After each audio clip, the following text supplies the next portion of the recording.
I wanted to make a video of all of the books that I read in 2025. In the new year, I want to reintroduce monthly reading wrap-ups onto my channel, and I thought that doing this video would be a nice way to kind of bring that in.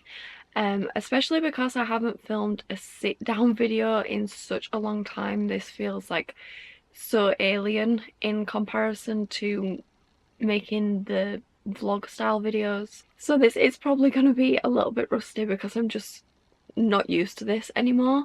My reading goal for 2025 was 20 books, and factoring in the reading year as a whole and the fact that I had 3 months of not completing any books, 3 months of pretty much no reading at all, I actually got 16 books finished. Read or partly read 19 books, because when the year finished I had started 3 books but I just didn't get them quite finished in 2025, so those will be going towards my 2026 reading goal. Spoiler alert for the entirety of the video, I didn't rate a single book 5 stars in the year.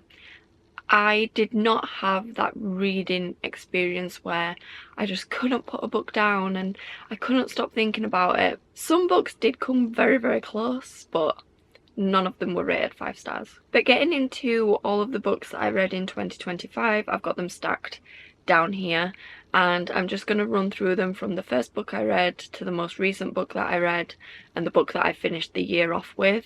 I'm going to say what I rated them, but I'm not really going to talk about the book itself and sort of what it's about, partly because I'm a very forgetful reader. I forget all the time what a book is actually about, but I can remember sort of how it made me feel and the type of reading experience I had with it, so that's what I'm going to talk about. To bring back tradition of my old uploads, I do have a cup of tea to enjoy whilst I do this video, so I'm going to stop rambling because I really don't want it to be too long, and I'm just going to get into all of the books that I read in 2025. The first book that I read in the year was Autumn by Ali Smith, and even though this was the first book I read in the year, I actually didn't finish it until I believe mid to end February, and I rated this book 2 stars. I am currently reading Winter by Ali Smith, which is the second book in this seasonal quartet. This is the first one. I can completely see why people like Ali Smith's books. Her writing is very poetic, it's very beautiful, but reading this book I just didn't have that good of an experience with it.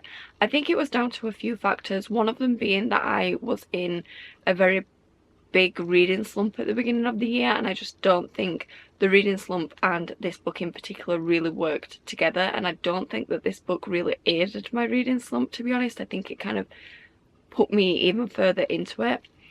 But I did get it finished. I did give it 2 stars. Looking back on it, I just sort of think to myself, like, what was it even about? Like, I just don't even really remember. But I can see why some people would really get on with Ali Smith's books and writing style. The next book that I read in the year was The Midnight Library by Matt Haig, and I gave this book 4 stars. I think that the topic of this book and what it's actually about, I really needed at that specific time of the year. This idea that we have a character who lives varying versions of her own life and has the opportunity to live out all of these different lives that she thinks that she could have led, and yet realizes that there's flaws in all of them. If I had to describe this book in a particular way, I would say it's like reading a self-help book but in a fictional way, and I think that can be really effective. Also, something that was really effective to me, I have been asked if I see myself in books and things. This is one of the ones that I've seen myself in. One of the lives that she thinks she could have led is being a professional swimmer, and when I was younger I wanted to be a professional swimmer. It was really interesting to read that that's one of the things that she would like to do as well. The next book that I read is Talking at Night by Claire Daverley, and I gave this book 3 stars. I know that people have compared this to Normal People, by Sally Rooney. I have read that book. Again, a lot of people rate Normal People 5 stars, and off the top of my head, I don't believe that I gave it 5 stars. Looking back, I think if I'd read this book when I wasn't on my way out of a reading slump, it could have potentially been a 4-star read for me. But at the time and the reading experience I had with it, I gave it 3 stars. The plot of the book wasn't expected by me. Like, I didn't really know what to expect when I went into this book. However, as I was reading and the plot was kind of unfolding, I sort of managed to kind of piece little bits together and predict certain plot points in my own mind. Following on from that book, I picked up The Pumpkin Spice Cafe by Laurie Gilmore, and again I gave this 3 stars. This is the first book in the Dream Harbour series. I never actually had any plans to read this series or to pick it up, but at the time I was still trying to pull myself out of a reading slump, and I felt like I needed to read a book that really did not require anything from me, and I definitely think that this book did that for me, and it was exactly what I needed. And even though I don't think it's the greatest literary fiction and literary piece of all time, I do think it works for exactly what it's meant to be, and I did get very intrigued to read the rest of the series, which I wasn't actually expecting. I didn't expect to pick this book up and think, oh my god, I need to read the rest of this series. I just picked it up thinking I just need a really simple book to read. Spoiler, I did read a couple more books in the series in this year as well. The spice element of this book and the series I'll touch on when I talk about the other books. Funnily enough, it's not for me. It's not something that I look for in a book. It's not something that I seek out to read in books, but I feel like the way that it was written in this book I could get along with, because it didn't feel forced. It didn't feel like it didn't fit with the plot of the book and where the book was going. Believe it or not, I think that this was actually the book that brought me out of my reading slump and made me realise that actually sometimes it's okay. In fact, overall, it's completely fine to just read a book for the simplicity of it. Not all the books that we read have to be really complex and really thought-provoking. They can literally just be something really simple, and I really needed this at the time, and it did exactly what I needed it to do. I'm losing track of what number book we're up to, but the next book that I read in the year was The Family Upstairs by Lisa Jewell, and I rated this book 4 stars. This was actually a really interesting one because this was not on my physical TBR. It was not a book that I had any desire to read. I actually was given this book by a family member and they recommended it to me, and I was really pleasantly surprised. It's not the typical genre and plot that I would be drawn to, and it's not one that I would typically pick up, but obviously because I'd had the recommendation I was intrigued, and I'm actually really glad that I read it. Even though it wasn't a 5-star, it wasn't my favourite book of the year, I had a really pleasant reading experience with it. I also just think there's something so beautiful and magical about the fact that it was recommended to me. It's not the type of book that I would typically pick up, so if it hadn't been recommended to me by a family member, I probably would have never read it. And I think there's something so beautiful in the fact that I wouldn't have typically picked it up, but I did end up rating it 4 stars, and I did have a really good reading experience with it. The next book that I read in the year was Of Mice and Men by John Steinbeck, and I rated this 3 stars. This is technically a reread for me because I read it at school when I was doing my GCSEs. To be honest with you, I could not remember what it was about. I couldn't remember what happened in it, but I did remember that there was like a plot twist and there was kind of a shocking ending. It's not a very long book, so anyone who's wanting to read it, you can get through it very quickly. Again, it's not really the type of book that I would pick up naturally. I was very intrigued by the fact that I had read it at school and couldn't really remember much about it, so I just wanted to give it another go. To be honest with you, I think if the book was longer, I would have been a bit more reluctant to pick it up. I was definitely aided in the fact that it's a very short book and I felt like I could get through it in really good time. And it's definitely put me on track to wanting to read more of John Steinbeck's work.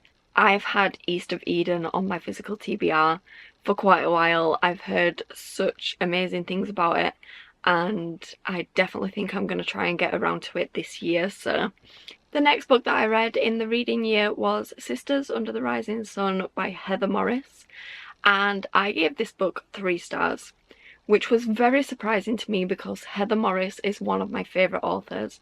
She's wrote one of my all-time favourite books, which is The Tattooist of Auschwitz. I have actually read all of Heather Morris's books to date. I read Silka's Journey, which follows on from it. They're actually here. Silka's Journey's there. Then there's 3 Sisters by Heather Morris. The Tattooist of Auschwitz is a little bit higher up. It's on my favourite shelf.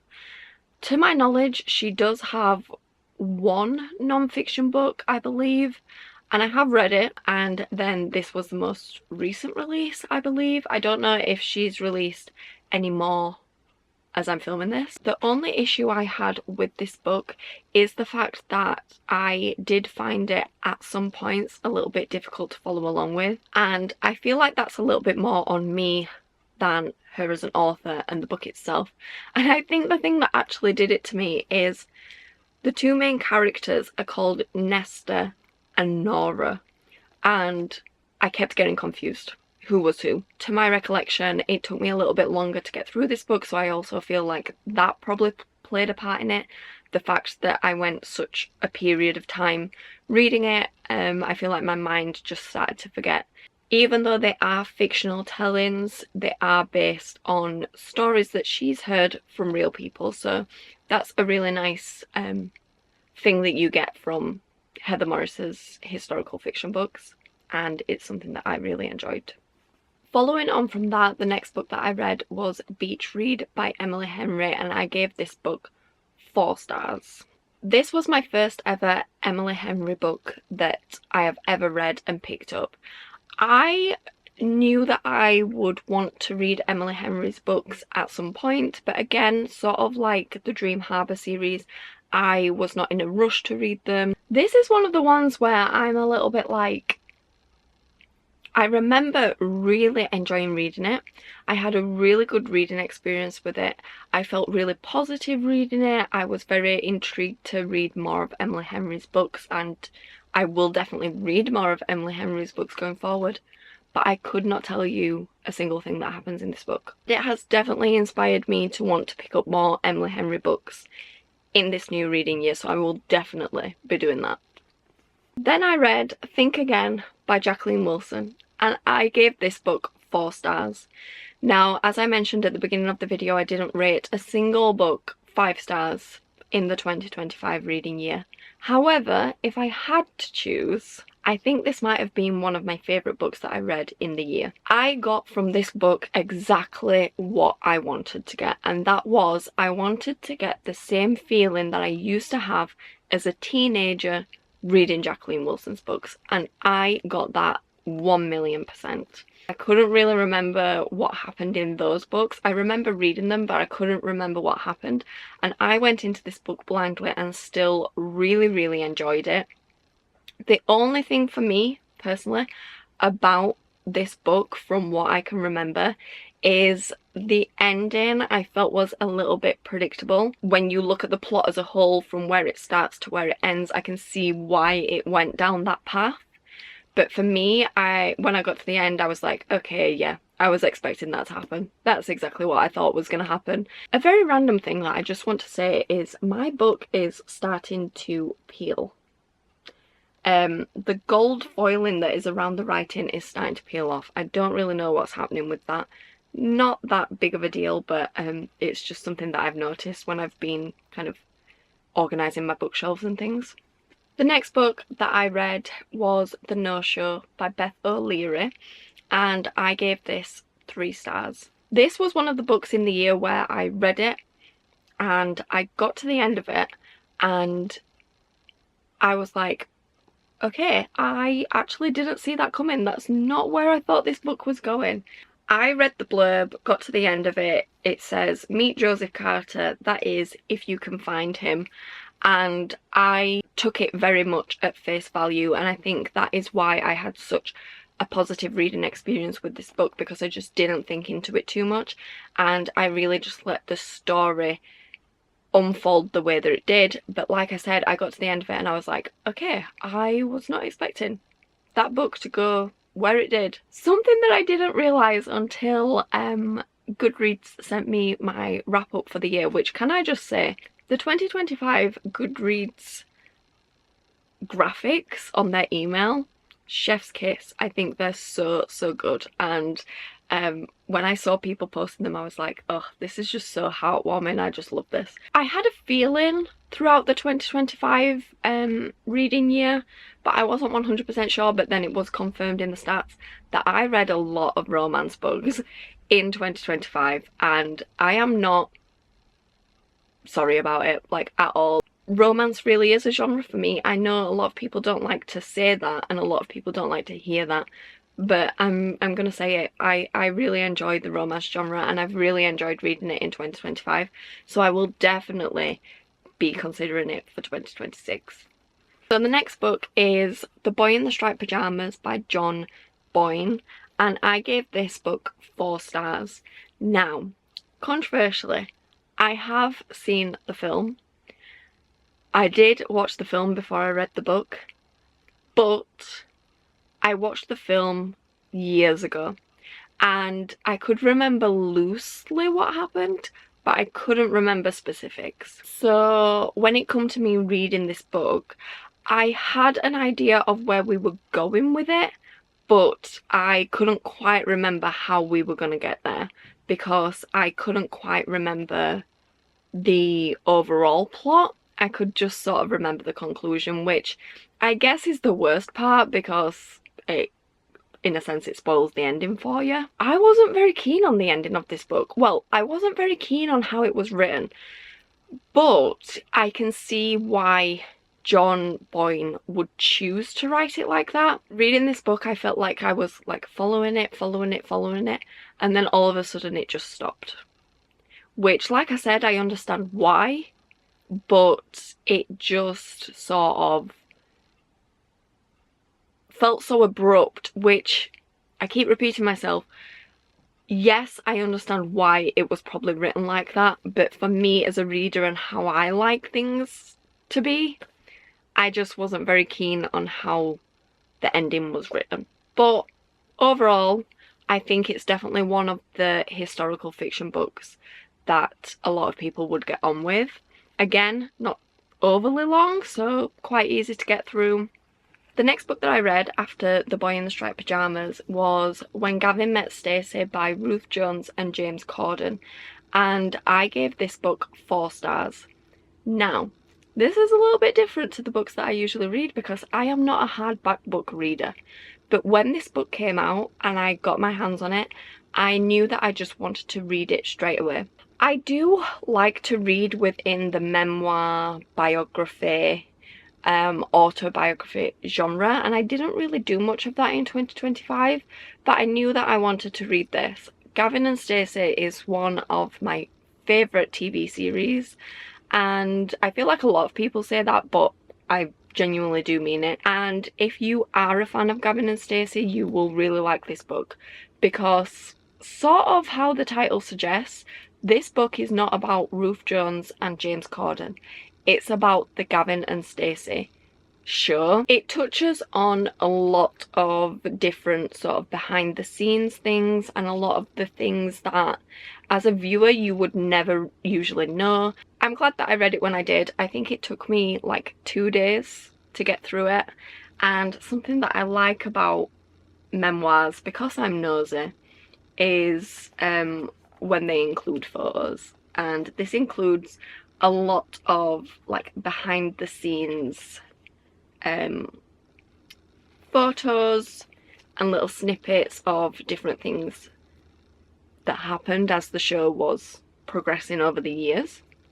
The next book that I read was The Bookshop Woman by Nanako Hanada, and this is originally published in Japanese and translated into English by Kat Anderson, and I gave this book 2 stars. Now, this book is non-fiction, I believe. I still can't make my mind up. I do believe it's non-fiction and it's about a real person, and it's about a woman who joins a online site where she meets people and matches them up with books that she thinks that they'd be interested in reading. As someone who talks about books, engages with books, buys books, collects books, reviews books, speaks about books, this book I thought was really beautiful, and the way that it talks about books, the art of books, the art of reading, I think is really, really nice. However, it didn't go anywhere. It did not go anywhere. It did not have anything really to it. It was very much just the same thing all the way through, I found. The right person probably could really enjoy this book. It just wasn't me. The next book that I read was The Cinnamon Bun Bookstore by Laura Gilmore. This is the second book in the Dream Harbour series, and I gave this book 3 stars. Again, I went into reading this book with the same purpose and frame of mind that I did with The Pumpkin Spice Cafe, which was I just wanted to read a book that did not require a single thing from me as a reader. I could just sit down, read a book, not think about anything, I could get through it, and I had to do nothing, and it did exactly that. I have seen people talking about the Dream Harbour series. I have one of the other books here that I'm also going to talk about. Read them in order. Start with this one and work your way through them. I have seen on TikTok and things people saying, oh, I've read The Christmas Tree Farm, so now I'm going to go and read The Pumpkin Spice Cafe. And not to police people's reading, because you can do whatever you want. These books are intertwined by the characters in them. So even though the story and plot of each book kind of stands alone, you sort of need to read this one to get a proper introduction to the characters, and then in each one it follows on and you go into the book with an understanding of who each person is. I feel like if I'd have read them in a different order, I wouldn't have had the same reading experience that I did. Like this one, for example, it says that this is book 2, so I do believe it is intended to be read in order. The next book that I read was The Christmas Tree Farm by Laura Gilmore. This is the 3rd book in the Dream Harbour series. So in 2025 I read 3 of the books from the Dream Harbour series. I had no intentions to read this one so soon after the second one, but because it was based around Christmas and we were coming into December, I decided, you know what, I'm going to bump it up my TBR list and I'm going to read it, and I'm so glad that I did. Obviously it makes sense to read it around Christmas because it is about a Christmas tree farm, and I think reading it in December made it even more magical. I did still only give it 3 stars. I've gave every single one of the books in this series 3 stars so far. Like I've mentioned with the other ones, the smut, spice, whatever you want to call it, felt right for the plot. It's just not what I look for in a book, but I can understand why it's in there. And again, it did the exact purpose that I wanted. It was a really easy read, really simple to get through, didn't require anything from me as a reader. You can read these books so carefree. I do think that this one has been my favourite. I really liked Kira and Bennett and this idea that, you know, they have to stay on the Christmas tree farm because of the bad weather, they're stuck together, all of that kind of stuff. I don't care what people think of me reading this series, I have really enjoyed it. And I think the reason that I've done that is because I've just enjoyed it for what it is. And the final book that I read in 2025 is All Together for Christmas by Sarah Morgan, and I gave this book 4 stars. I actually read this over Christmas Eve, Christmas Eve, Christmas Day and Boxing Day. I don't think it took me all 4 of those days to read it, I can't quite remember, but I did read it over the Christmas period and it was so perfect.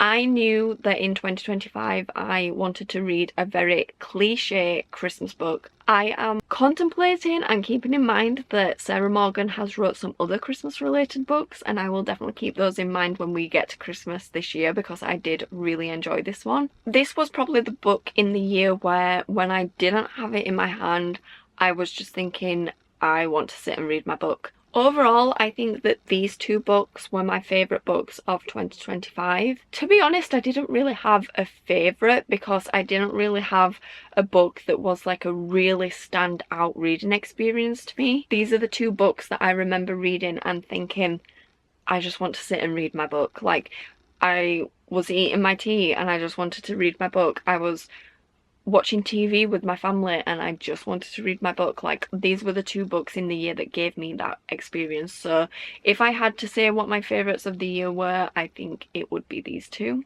But this series, the Dream Harbour series, would definitely be up there as well. I think romance really was the standout for me in 2025. Like, not intentionally. Like, I do like reading romance. I have no problem saying that I like reading romance.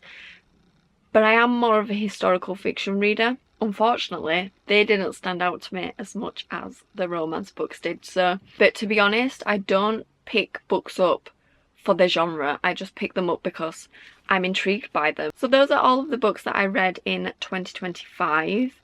Even though I didn't hit my reading goal, I'm still feeling very, very positive about the reading year that I had. Sitting down to film a video feels incredibly strange. I haven't done it in like over a year, but I have really missed talking about books like this. To be honest, I have actually just made this video so that I have something to look back on, but if you've made it to the end, I hope that you enjoyed it. I didn't really speak about the topic of each of these books, but all of these books I reviewed on my Goodreads in 2025, so you can find the books on there if you're interested in knowing more about the book itself and what it's about. I feel like my reading year in 2026 is off to a much better start than my 2025 one was, so that's also very positive. I'm gonna go and finish the end of my cup of tea, clear all these books away, and that is gonna be it for this video. So if you have sat through this, thank you for watching, and here's to the 2026 reading year.